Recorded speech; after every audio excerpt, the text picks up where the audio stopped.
muy buenas noches. Aquí estamos en el Gato al Agua, en esta previa. Son las 10 menos cuarto, comenzamos el programa.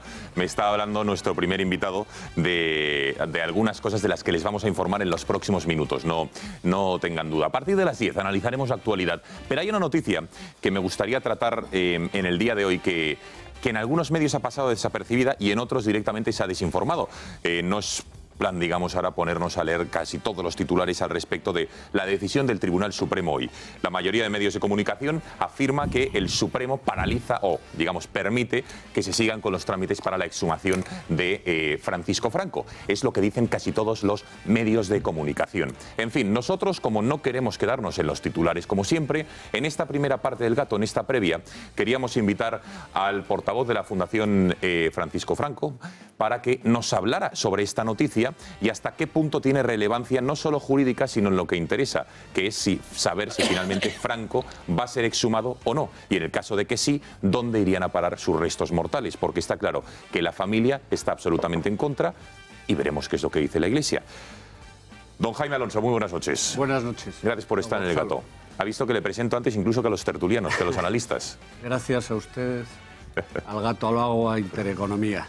Es por contestar a su pregunta... No, si todavía no le he hecho ninguna. Ah, no ha hecho ninguna. No, ¿me deja que le haga o no? Perfecto. O no, diga usted lo que quería decir. Adelante, por favor. Bueno, ¿qué relevancia tiene hoy lo que ha dicho el Supremo? Que eso sí que me interesa y sobre todo poner luz sobre el aspecto. ¿Qué ha decidido hoy el Supremo?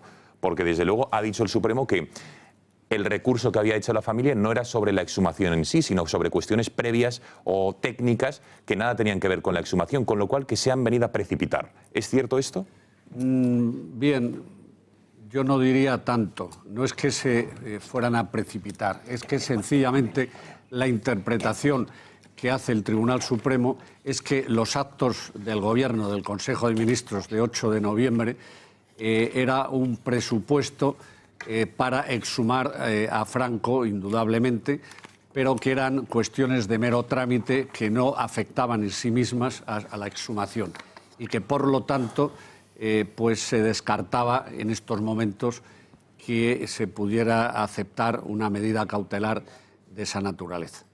Pero es de una enorme relevancia y trascendencia porque sencillamente el Tribunal Supremo, como no podía ser de otra manera, nos sitúa en el contexto que nosotros pretendíamos, y es que el Estado de Derecho prime sobre la barbarie.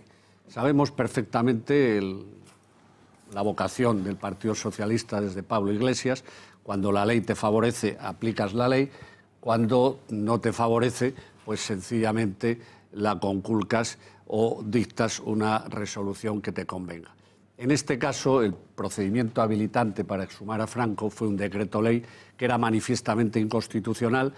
Lo sabían los que lo promovieron, pero con esa acción del decreto ley y esas prisas, recordemos en el mes de julio, después en el mes de noviembre, luego iba a ser antes de Navidad, lo que pretendían es que no hubiera posibilidad de la legítima defensa, primero de la familia, luego de la Fundación Francisco Franco, en tercer lugar de los benedictinos, la Iglesia, que también tendría muchísimo... Ahora vamos a hablar del papel de la Iglesia, que me interesa mucho, pero vamos a ver, a partir de ahora, señor Alonso, ¿qué? Lo digo porque dice el Supremo que la familia podría recurrir una vez la decisión del Gobierno sea efectiva, pero lo que no deja claro es si su recurso, el de la familia, digamos, paralizaría o no la exhumación hasta que haya sentencia. ¿Cuáles son los pasos para que el espectador diga, oye, ¿qué va a pasar con los restos de Franco y con su tumba? El Tribunal Supremo, como no puede ser de otra manera, con prudencia y la sapiencia que le caracteriza, lo que hace es puntualizar, y la puntualización respecto al recurso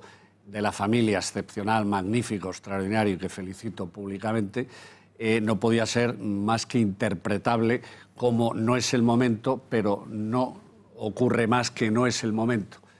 El siguiente argumento es respecto al Gobierno, porque señala claramente que el Gobierno, cuando decida exhumar a Francisco Franco, debe hacerlo de manera motivada, debe además indicarlo a la familia para que pueda defenderse, iniciar los procedimientos adecuados, o sea, en definitiva, está salvaguardando el Estado de Derecho, la legitimidad que asiste a todas las personas allí enterradas, no solo a Francisco Franco, porque no olvidemos que es una ley de caso-causa única.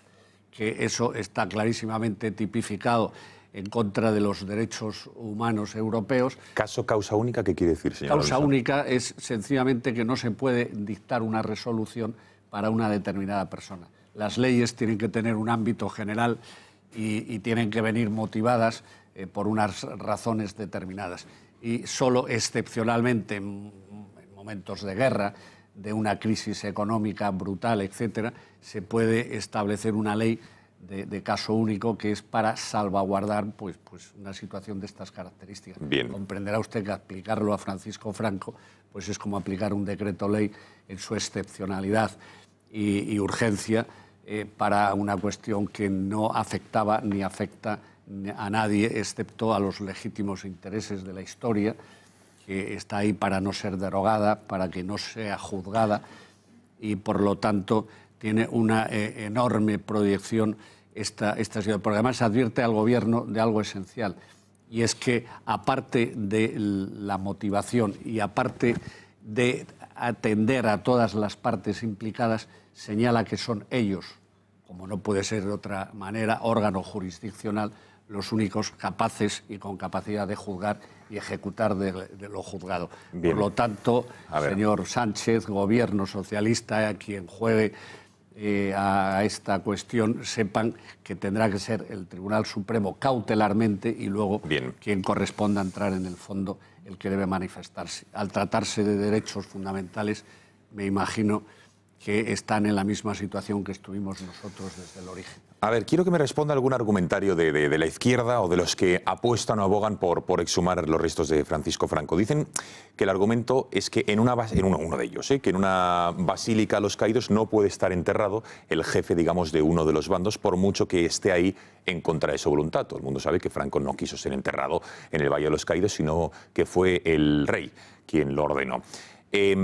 ¿Cómo es posible, para entenderlo, cuál es su postura al respecto de los que dicen, oigan, el jefe de uno de los bandos, que no esté ahí, que esté en otro lado, pero eso debería ser un sitio de los caídos por España, no solo o no debe estar ahí uno del jefe de uno de los bandos?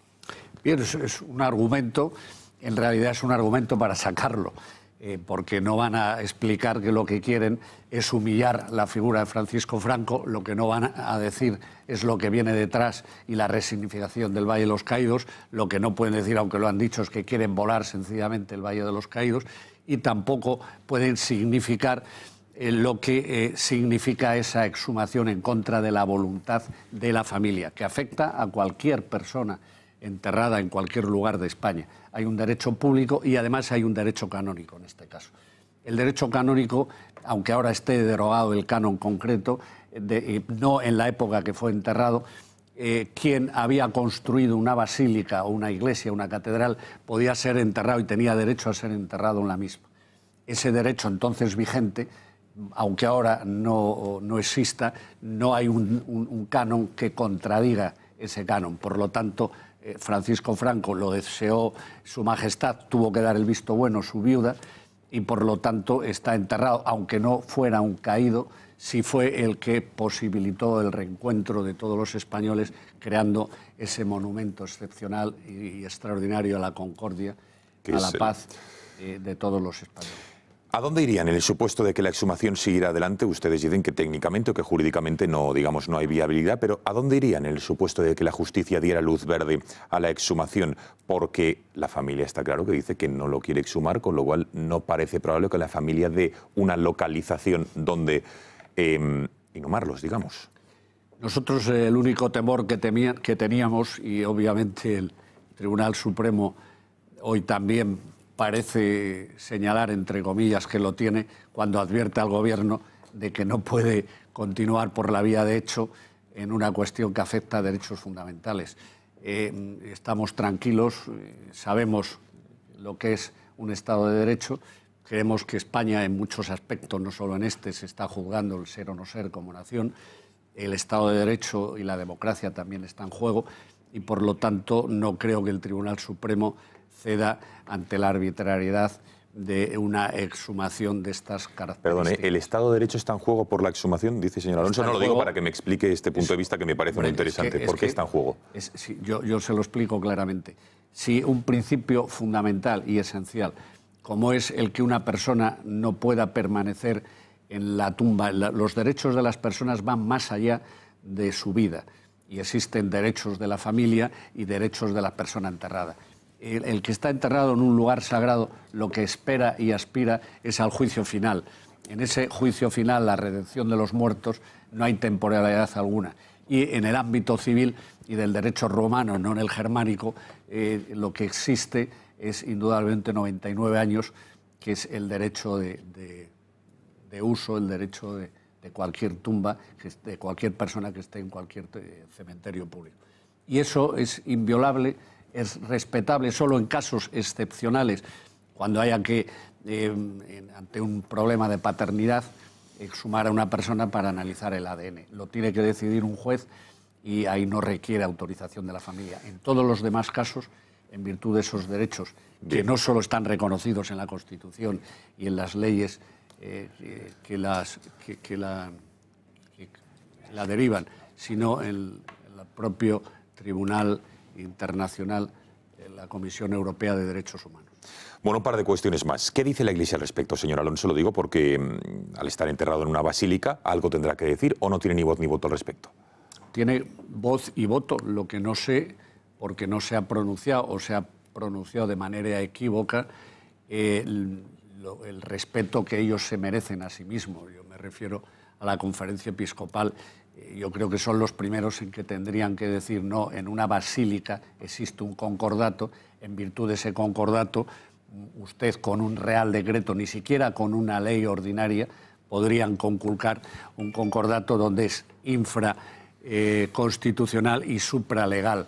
Por lo tanto, no solo una ley ordinaria no tendría facultad sobre ese concordato con la Santa Sede del año 79, sino que tampoco cabría, en menor medida, sobre un decreto ley. Por lo tanto, la Iglesia, claro que tenía que haber dicho algo, pero bueno, los administradores de la Iglesia... ¿Les sorprende la decisión de la Iglesia? La verdad es que me sorprende, sobre todo entendiendo las razones históricas que confluyen en Francisco Franco, el hombre que le salva la vida y el patrimonio, y que tanto le deben no solo todos los españoles, sino la propia Iglesia de manera especial, que habría sido aniquilada de no haber triunfado. ¿Cuándo se va a dejar, por último, señor Alonso, de hablar de Franco en nuestro país? Lo digo porque es que es ya cansino, pero lo digo porque es muy recurrente por parte de la izquierda, y al final muchos españoles que estén o no de acuerdo digan, oigan, de verdad, dejen ya este debate, dejen de poner a Franco cada día en los telediarios y centrémonos en las cosas del comer, como quien dice, ¿no? ¿Usted cree que ese día va a llegar o no? No solo que va a llegar, yo creo que además quiero verlo, pienso verlo. Y le voy a argumentar por qué. Brevemente, por favor. ¿Cuándo va a llegar? Pues el día que el pueblo español se dé cuenta y estudie y analice y no permita que se juegue con la historia, que no permita que se juegue con una guerra civil que indudablemente no la provoca Franco ni los que la ganaron y que tuvieron que defender frente al comunismo una civilización occidental. Y que además de ganar esa guerra al comunismo, en 40 años de paz y de progreso inigualable, es tantísimo lo que se le debe a Franco que desde la monarquía, pasando por la transición, etcétera, son todas obras que se pueden atribuir al mismo autor. ¿Cuándo puede dejar? Pues muy fácil. Cuando la derecha de existir tenga conciencia de que debe y se debe al pueblo, a la verdad, a la justicia y a la historia, y que no deje que la izquierda le marque el calendario de lo políticamente correcto, de lo útil, esa autoridad moral de la que carece. Ha quedado clarísimo. Por cierto, don Jaime, que estas declaraciones, sobre todo esta última parte de su discurso, en breve podrían multarle a usted y también al medio de comunicación por haber dado voz a una persona como Jaime Alonso, portavoz de una fundación que quién sabe si con el Partido Socialista en el poder se acaba ilegalizando o no. Esas son las intenciones, como saben, de este gobierno. Esperemos que en aras de la libertad de expresión de todos y cada uno de los españoles eso no llegue nunca a cometerse. Don Jaime Alonso, gracias por haber estado esta noche en el Gata al Agua. Dependerá de los españoles y desde luego nosotros nos defenderemos, no tenga duda. Muchas gracias. Bueno, por cierto, que están con nosotros Fernando Paz, ojo al plantel que tenemos esta noche en el Gata al Agua. También ya está en nuestro plató Román Cendoya, José Luis Balbás, debuta otro José Luis Martínez Almeida, que es el portavoz del PP en el Ayuntamiento de Madrid, y quién sabe si su posible contrincante en el consistorio madrileño, Rocío Monasterio. Con todos ellos iniciamos, si les parece, el Gata al Agua.